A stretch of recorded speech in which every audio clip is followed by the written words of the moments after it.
Value zone hyper mart ఇప్పుడు మన అమీర్పేట్ లో ఈ సెప్టెంబర్ 18న గొప్ప ప్రారంభం. నమస్తే రమ్మగారు. నమస్తే జయ. రమ్మగారు, మనం విక్రమార్కుడిది స్టోరీ చెప్పుకుంటూ ఉన్నాము. కోమలవల్లి సాలభంజికి చెప్తుంది హేలావతి కథ. అవును, హేలావతిని మరి హేలావతి దగ్గరికి తీసుకెళ్లారు విక్రమార్కుడిని. ఆవిడ ఏమన్నా ప్రశ్నించిందా, ఏం జరిగింది? ఇంకా ఏం ప్రశ్నించలా.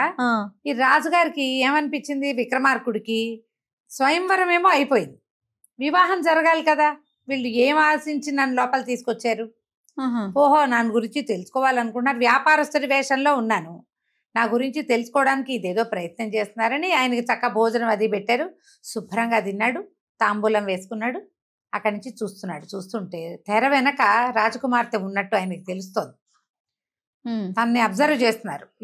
వీళ్ళే కాదు, మంత్రి గారు, రాజుగారు బయట కాపలా ఉన్నారు, వాళ్ళు కూడా రెడీగానే ఉన్నారు, బయట ఉన్నారు. సరే ఈయన ఏమన్నాడు, ఇక్కడ ఏదో జరుగుతోంది, వివాహం అయిపోయిందని, అంటే స్వయంవరం అయ్యింది, ఇంకా వివాహం జరగబోతోందని నేను మనసులో నిశ్చయించుకుని ఉన్నాను. అయితే ఇక్కడ జరుగుతున్నది ఏమిటో నాకు అర్థం కావటం లేదు. సరే నా గురించి తెలుసుకోవాలని భావిస్తున్నారు కాబోలు, ఓ తెరగుడ్డ, కాలక్షేపానికి నువ్వు ఏదైనా కథ చెప్పచ్చుగా అన్నాడు. రాజకుమార్తెకి, హేలావతికి, విక్రమార్కుడికి మధ్యలో ఒక కర్టెన్ వేస్తుంది, తెరగుడ్డ, తెర అదేలేండి. ఓ తెరగుడ్డ, ఏదైనా కబుర్లో ఏదైనా చెప్పచ్చు కదా, రాజకుమార్తె ఏం మాట్లాడేలాగా లేదు, నన్ను లోపలికి తీసుకొచ్చిన వాళ్ళు బయట ఉండిపోయారు, లోపలికి రాలేదు, కాలక్షేపం ఎట్లా నాకు, ఓ తెరగుడ్డ నువ్వేమన్నా కథ చెప్పచ్చు కదా అనగానే వింటున్న అటు రాజకుమార్తె ఉలికిపడింది, బయట ఉన్న మంత్రి గారు, రాజుగారు ఉలికిపడ్డారు. ఏమిటి తెరగుడ్డతో మాట్లాడుతున్నాడు ఈయన, ఇతను ఏమిటి, ఇతని ప్రత్యేకత. ఇప్పుడు ఈయన వెనకాలే లోపలికి వచ్చిన భేతాళుడు తెరగుడ్డని ఆశ్రయించాడు. అది అటు ఇటు కదిలింది. ఇప్పుడు ఉలిక్కిపడింది రాజకుమార్తె. ఆయన మాట్లాడాడు అనుకో ఏదో కాలక్షేపాన్ని, ఏమిటి ఇది కదులుతోంది, ఆయన మాట్లాడంగానే ఏమంది అంది, గొంతు కూడా సవరించుకుంది. బయట ఉన్న వాళ్ళు ఉలిక్కిపడ్డారు, రాజకుమార్తె ఉలిక్కిపడింది. ఆ తెరగుడ్డంది, ఏం చెప్తాను ప్రభు, మీ పోటీ వారికి చెప్పగలిగిందా అన్నా నేను, నన్ను ఎప్పుడో 2 ముక్కలుగా కత్తిరించి ఇటో ముక్క అటో ముక్క వేసి మధ్యలో సూది దారం వేసి 2 కుట్లు కుట్టారు. ఆ కుట్టక ముందు, చించక ముందు నేనేదో ఒక కథ విన్నాను, అది గుర్తున్నంత మటుకు, నేను విన్నంత మటుకు చెప్పమంటే చెప్తా మీ కాలక్షేపానికి అనగానే విక్రమార్కుడు అన్నాడు, అంతకంటేనా, కాలక్షేపానికి నువ్వు చెప్పాల్సిందే కదా అన్నాడు. అనగానే ఇవిడికి రాజకుమార్తెకు ఒక ఉద్రేకం వచ్చింది. ఈ తెరగుడ్డ ఏదో మాట్లాడుతోంది, కబుక్కుని దాన్ని పట్టుకునేసరికల్లా టక్కిన ఊడొచ్చి అది పడిపోయింది కుప్పలాగా. కింద పడిపోయేసరికల్లా రాజకుమార్తె, రాజుగారు హేలావతి, విక్రమార్కుడు ఒకళ్ళనొకళ్ళు చూసుకున్నారు. అప్పుడు ఈయన అన్నాడు, ఆవిడతో ఏమనలా, తెరగుడ్డ నువ్వు ఎంత మంచిదానివే, నీ వల్ల రాజకుమార్తెకి ఎంత సహృదయత వచ్చిందో చూడు, ముఖ దర్శనమైనా చేయించింది, మరి ఇంకా కథ చెప్పు నేను వింటాను అన్నాడు. ఆ కుప్పలా పడిపోయిన తెరబట్ట మాట్లాడడం మొదలుపెట్టి, పూర్వం చంద్రగిరి అనే పట్టణానికి గంధేశ్వరుడు అని ఒక రాజుగారు ఉండేవారు. ఆయనకి 120 మంది భార్యలట. చాలు 120 మందికి సంతానం కలగల. ఎన్నో రోజులు ఆ పూజలు చేశారు, పునస్కారాలు చేశారు, ఎంతో అంటే ఏమన్నా ఎన్ని రకాల ప్రయోగాలు చేసిన తర్వాత ఈయనకి ఈ పట్టపు రాణి గర్భవతి అయింది. ఆ గర్భవతి అయిన రాణి మహాసౌందర్యవంతుడైన ఒక కుమారుణ్ణి గన్నది. అతిరూపుడు అని పేరు పెట్టారు. అంత అతిరూపం కలిగిన వాడు అనమాట. అబ్బో వాడు ఎంత అంతగాడో, పుట్టినప్పుడు అసలు బంగారు ముద్ద పుట్టింది అనిపించింది, చంద్రుడు ముద్దలాగా కనపడ్డాడు, అంత అద్భుతమైన వాడు. పిల్లాడి పేరే అతిరూపుడు అని పెట్టారు. ఈ అతిరూపుడిని ఎంత అపురూపంగా పెంచారో, రాజుగారికి ఎంతమంది, 120 మంది భార్యలకి ఒకడే కుమారుడు, దింపకుండా పెంచారు. పెద్దవాడైన కొందికి అతిరూపుడు మహాసౌందర్యవంతుడయ్యాడు. సరే ఇంత చక్కటి వాడికి బహు చక్కటి పిల్ల కావద్దు, అందుకని పిల్లాడికి 18 ఏళ్ళు వచ్చాక రాజకుమార్తెల కోసం వెతకటం మొదలుపెట్టారు. ఇంత చక్కటి అబ్బాయికి ఎవరు దొరుకుతారు అని సైనికులు, కొంతమంది పురోహితులు, తర్వాత 2 మంత్రిగారులు రాజకుమారుడి ఫోటోలు గీయించుకుని చిత్రపటాలు వేయించి పటాలు పుచ్చుకొని ఊళ్ళ మీదకి తిరగబోయారు. వీళ్ళు ఒక రాజ్యం నుంచి ఒక రాజ్యం వెతుకుతున్నారు, పిల్లాడికి అనురూపమైన పిల్ల కావాలి అని. ఓసారి అట్లా దాటుతూ ఉండగా వీళ్ళకి కొంతమందితో పరిచయం అయింది. వాళ్ళెవరు, మాధవవర్మ అనే, మాధవపురం అనే రాజ్యానికి రాజుగారైనటువంటి మాధవవర్మ గారి సైనికులు. ఎవరు ఏమిటి అని కనుక్కుంటే మాధవర్మ గారికి అపురూప సౌందర్యవతి అయిన ఒక సంతానం ఉంది, ఒక అమ్మాయింది. పిల్ల ఎంత అందగత్తో, అతిరూపవతి ఆమె పేరు. అబ్బో చాలా అందగతే. మా పిల్లకి తగిన వరుడు అసలు మా దేశంలో లేడు. అందుకని ఆమెకు అనురూపమైన పెళ్లి కొడుకు కోసం వెతుక్కుంటూ రోడ్ల మీద పడ్డామన్నారు వాళ్ళు. రోడ్ల మీద కాదు, వీళ్ళు అడవుల్లో పడ్డారు. రాజకుమారులు వీళ్ళు ఉన్నారు కదా సైనికులు, వెనకాల వచ్చిన వాళ్ళు, పురోహితుడు వెనకాల వచ్చిన వాళ్ళు. వాళ్ళు అన్నారు పేర్లు ఏమిటో బాగున్నాయి. మనవాడి పేరేమో మనరాజు గారి అబ్బాయి పేరేమో అతిరూపుడు, వాళ్ళ అమ్మాయి పేరేమో అతిరూపవతి. ఒకవేళ రూపాలు కూడా అట్టగే కలుస్తాయో ఏమిటో, పటాలు కలుపుదాం పట్టండ్రా అని ఆ పటం వాళ్ళు తీశారు, ఈ పటం వీళ్ళు తీశారు. రెండు పక్క పక్కన పెడితే ఏముంది, రతి మన్మధులు ఉన్నట్టున్నారు. ఆహాహా ఇదే మనకు కావాల్సిన పెళ్లి కూతురని, బాబు మీ పిల్లని మేము చేసుకుంటాం, మీ వేరేళ్ళు మీ రాజుగారికి ఈ పటం చూపించండి, మీ పటం మాకు ఇవ్వండి, మేమే వస్తాం పెళ్లికి తరలిస్తామని చెప్పి ఈ సైనికులు పురోహితులు ఈ మంత్రిగారులు కలిసి సంబంధం మాట్లాడేసుకున్నారు. మాట్లాడుకుని ఇంటికి వీళ్ళు వాళ్ళ ఇంటికి, వీళ్ళు వీళ్ళ ఇంటికి, వాళ్ళు వాళ్ళ ఇంటికి ముందు వెళ్ళిపోయి తర్వాత ఈ రాజకుమారుణ్ణి తీసుకుపోయి ఆ అతిరూపవతికి ఈ అతిరూపుడికి పెళ్లి చేశారు. పెళ్లి చేస్తే అసలు వాళ్ళ లాంటి జంట భూప్రపంచం మీద చూడలేరు, అంత అనురూపమైన జంటని. ఆ ఇద్దరిని తమ రాజ్యానికి తెచ్చుకున్నారు వీళ్ళు. గంధేశ్వరుడు చంద్రగిరి రాజ్యానికి తెచ్చేసుకున్నాడు పెళ్ళి అయిపోయాక. ఇక ఊళ్ళో జనం తండోపతండాలుగా వచ్చేవాళ్ళు ఈ పిల్లల్ని చూడటానికి. ఇట్లా వస్తున్నారని ఆయన ఏం చేశాడు, ఒక ఒంటి స్తంభం మేడగట్టి ఎవరిని రానివ్వకుండా పిల్లలకి దిష్టి తగులుతుందని ఆ మేడలో రాజకుమారుణ్ణి రాజకుమార్తెని ఉంచారు. ఉంచితే ఇద్దరు కొంతకాలం పాటు సుఖ సంతోషాల్లో మునిగి తేలుతూ హాయిగా ఉన్నారు. ఆ అతిరూపవతి చాలా అందగత్తెని చెప్పుకున్నారు కానీ మొదట 3 రోజులే జనాలు చూసింది. ఆ చూసిన వాళ్ళంతా పెద్దవాళ్ళు వస్తారుగా, మొదట ముస్లిం ఉతక బాగుంది అన్నారు కానీ వర్ణనలు వాళ్ళ వల్ల కాల. చిన్న జనం ఉంటారుగా, మధ్య వయసు వాళ్ళు, యంగ్స్టర్స్ చూడకముందే రాజు ఈ అమ్మాయిని ఒంటి స్తంభం మేడలో పెట్టారు. కొద్ది నెలలు గడిచినాయి. రాజుగారే వెళ్ళి చూసొస్తూ ఉండేవాడు, పిల్లలు కిందకు వచ్చేవాళ్ళు కాదు. ఇంకా పిల్లడు కొత్తగా పెళ్ళైన వాడుగా కొంతకాలం ఎంజాయ్ చేసి ఒకళ్ళిద్దరు సంతానం కలిగాక అప్పుడు రాజ్యం ఇద్దామనుకున్నారు. ఒకనాటి రాత్రి సరిగ్గా మంచి కార్తీక పౌర్ణమి నాటి రాత్రి ఈ అబ్బాయి అమ్మాయి ఇద్దరు మేడ మీద బయట వాకిట్లో పడుకున్నారు. అంటే అక్కడ మన ఒంటి స్తంభం మేడ అంటే పెద్ద పెద్ద బాల్కనీలు ఉన్నాయి. ఆ బాల్కనీలో మంచం వేసుకుని చంద్రుడి కింద పడుకున్నారు. ఆ సమయానికి ఒక 4 గంధర్వ స్త్రీలు, 6 వీళ్ళు ఏం చేశారట, విహారానికి వచ్చారు వెన్నెట్లో. ఆ విహారానికి వచ్చి పైనుంచి చూసి ఆహా ఈ కింద పడుకున్న వెన్నెల ప్రోగుల్లాగా ఉన్నటువంటి అమ్మాయిని అబ్బాయిని చూసి అతిగా వ్యామోహపడిపోయారు. ఎంత బాగున్నాడు, ఈ అబ్బాయిని తీసుకుపోదాం అనుకున్నారు. ఆ వెన్నెట్లో కిందకి దిగొచ్చి ఈ పిల్ల ఏం చేసింది, అతని జబ్బ మీద భుజం మీద తలపెట్టుకుని గుండెల మీద చెయ్యేసి మీద కాలేసి నిద్రపోతోంది. పడుకున్నవాడు చాలా అందగాడు, అతని మీద అనుకుని పడుకున్న పిల్ల అందగత్తగానే ఉంది. వీళ్ళకి ఎవరు కావాలి, ఈ గంధర్వ స్త్రీలకి కుర్రాడు కావాలి. అలాగా ఆ అమ్మాయి చేయి తెప్పించి ఈ కుర్రాడిని ఆకర్షించి తమతోటి తీసుకెళ్ళిపోయారు. తీసుకుపోయిన తర్వాత ఇంకేముంది, వాళ్ళ దారిని వాళ్ళు వెళ్ళిపోయారు. తెల్లారి పిల్ల మంచి వెన్నెట్లో నిద్ర, ఒళ్ళు తెలియని నిద్ర. తెల్లారులే చూస్తే రాకుమారుడు లేడు. అటు ఇటు వెతికింది, ఏమైంది రాత్రి ఇక్కడే పడుకున్నా ఉంది. చెలికత్తులు వాళ్ళు ఆశ్చర్యపోయారు. పిల్లలు ఏకాంతంగా పడుకుంటే వాళ్ళతో పాటు అక్కడ ఎవరు పడుకుంటారు, అందరు కింద ఉన్నారు. రాత్రి పైనే ఉన్నారు, దిగొచ్చిన పొలకం లేదు. బయటికి వెళ్ళిన ఆనవాళ్ళు కనపట్టాల. సైనికులందరూ రాత్రిపూట గస్తీ తిరిగే వాళ్ళంతా మెలకుగానే ఉన్నారు, ఎవరు నిద్రపోలే. వెన్నెట్లో అందరూ కబుర్లు చెప్పుకున్నారు, భోజనాలు చేశారు.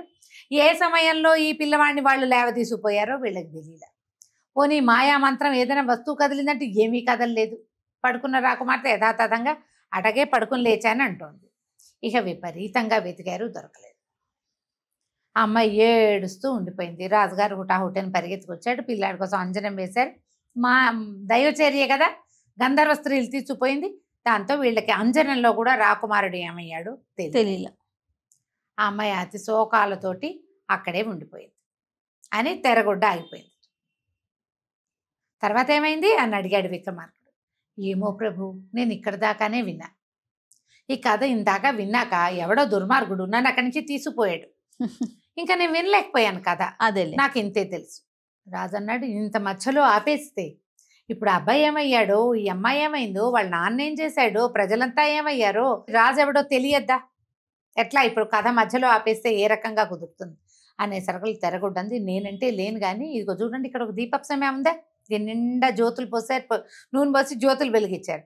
ఈ దీపపు సెమ్మె మేము ఆ కథ వింటున్నప్పుడు అక్కడే ఉంది. ఈ సెమ్మెని అడగండి చెప్తుంది అనగానే సరే బాగుందన్నాడు.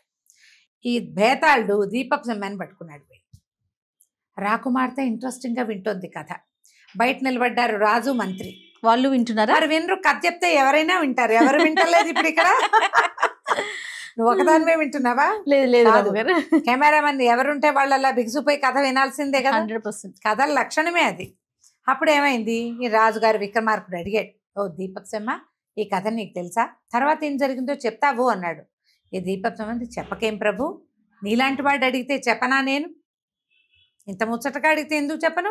అప్పుడు ఏమైందంటే వీడిని తీసుకుపోయారు, అతిరూపుణ్ణి గంధర్వ స్త్రీలు తీసుకుపోయారు. అవును. భార్యామణి ఇక్కడ పడి అలో లక్షణాన్ని అఘోరించి ఏడుస్తోంది. కానీ వాడు ఏడవటల్లా, వాడు స్వర్గంలోకి వెళ్ళిపోయాడు. ఆ గంధర్వ లోకంలోకి వెళ్తే ఆ స్త్రీలు ఒక్కొక్కళ్ళు రోజుకొకళ్ళు చొప్పున వాడిని పంచుకున్నారు. వాడు అందరితోటి హాయిగా ఉన్నాడు.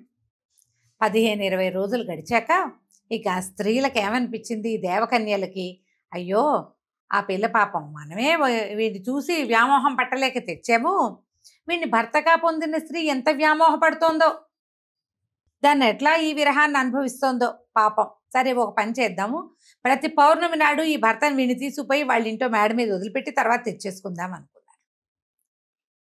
కార్తీక పౌర్ణమి తర్వాత వచ్చేది ఏమిటి, మార్గశిర పౌర్ణమి.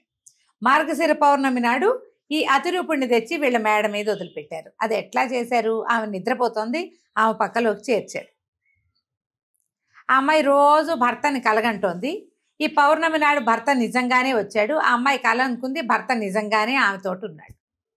ప్రతి పౌర్ణమి నాటి రాత్రి ఆ అబ్బాయిని వదిలిపెట్టారు. ఇక్కడ ఒక 5-6 పున్నములు గడిచినాయి. రాకుమారుడు లేడు, కానీ ప్రతి పౌర్ణమి నాటి రాత్రి వచ్చి భార్యా పరిష్వంగ సుఖాన్ని అనుభవించేస్తాడు. అతను వచ్చేస్తాడు ఇక్కడికి. 5-6 నెలలు గడిచేసరికల్లా ఈ యువరాణి గర్భవతి అయింది. ఈ చుట్టుపక్కల ఉన్న చెలికత్తెలందరూ ఏమిటి యువరాణి ఒక రకంగా ఉంది, అతిరూపవతి ఒక రకంగా ఉందని చూసుకుని ఈమెలో దౌహృద చిహ్నాలు కనిపెట్టేశారు. అందరూ అడిగారు, అదేమిటమ్మా ఆయన లేడు, నువ్వు గర్భవతిలాగా కనపడుతున్నావు అంటే, ఆ పిల్లలు లబో దిబో భర్త తప్పిస్తే నాకు రెండో వాడు తెలియదని ఏడ్చింది అమ్మాయి.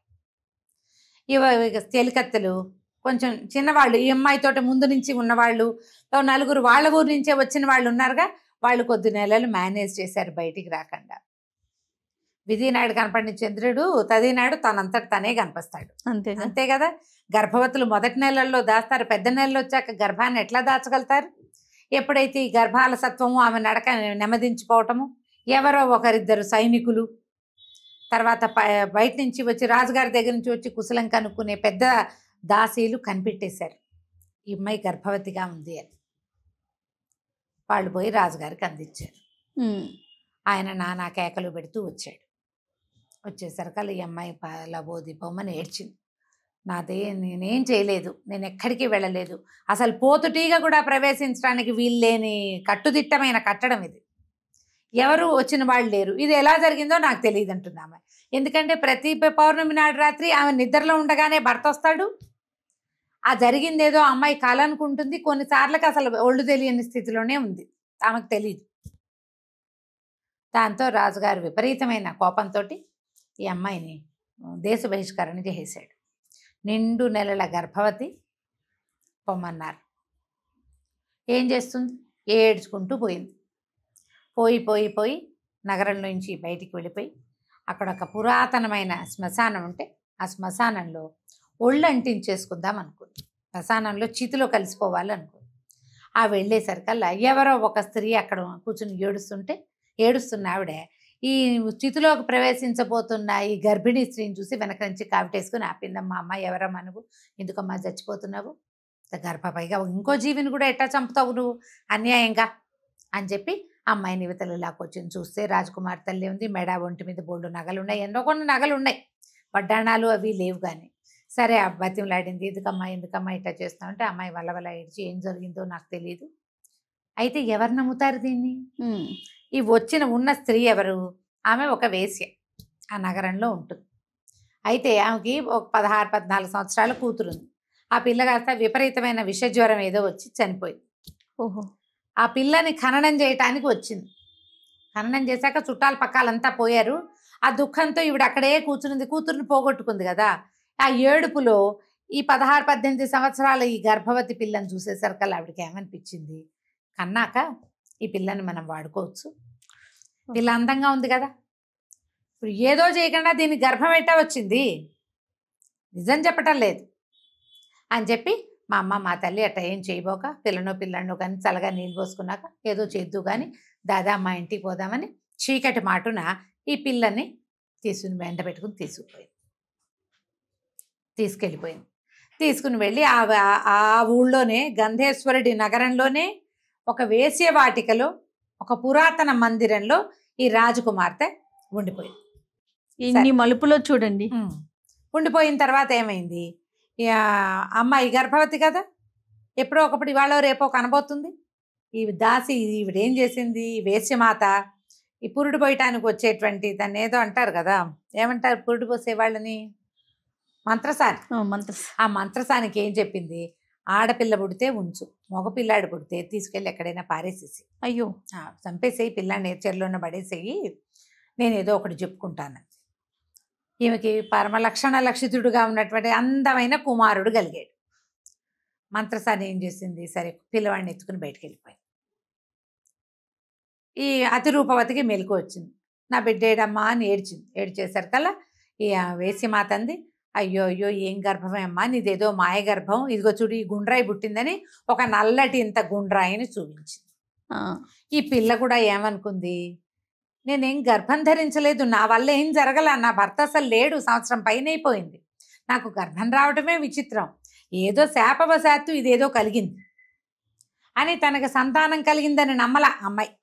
ఓకే, గుండ్రాయిని చూసి ఇదే ఏదో నా పొట్టలో నుంచి బయటకు వచ్చింది, దీనివల్ల నేను రాజాశ్రయం కోల్పోయాను, అవును నా భర్త తిరిగి వచ్చే నాటికి నేను ఇంట్లో లేకుండా అయిపోయానని ఏడ్చుకుంటూ కూర్చు ఆ గుండ్రాయిని బయటపడేశారు. ఈ పిల్లాన్ని ఎత్తుకుని తీసుకెళ్లిన మంత్రసాని శ్మశానం దాకా తీసుకుపోయింది. ఏం చేయాలో తెలియలే. ఆ ఊళ్ళో ఒక భద్రకాళి అమ్మవారి దేవాలయం, ఆ కాళీ దేవాలయానికి పక్కన పెద్ద పుట్ట ఉంది, చాలా పెద్ద పుట్ట. ఇప్పుడు ఏం చేసింది, ఈ పిల్లాన్ని తీసుకొచ్చి శ్మశానంలో పడేయటం ఎందుకులే, పుట్ట దగ్గర పెడితే ఎవరో ఒకళ్ళు దైవ ప్రసాదం అని పెంచుకుంటారని పిల్లవాడిని పుట్ట దగ్గర పడుకోబెట్టి చల్లగా వెళ్ళిపోయింది. ఈ పుట్ట దగ్గర పడుకోబెట్టబడినటువంటి పిల్లవాడు ఏమయ్యాడో మనం వచ్చే భాగంలో తెలుసుకుందాం. తప్పకుండా రమ్మగా, కానీ చాలా బాగుందండి, ట్విస్టుల మీద ట్విస్టులు ఉన్నాయి. ఇప్పుడు ఇంకో కొత్త ట్విస్ట్ వస్తుంది. ఓ ఓకే అండి, నమస్తే. నమస్తే.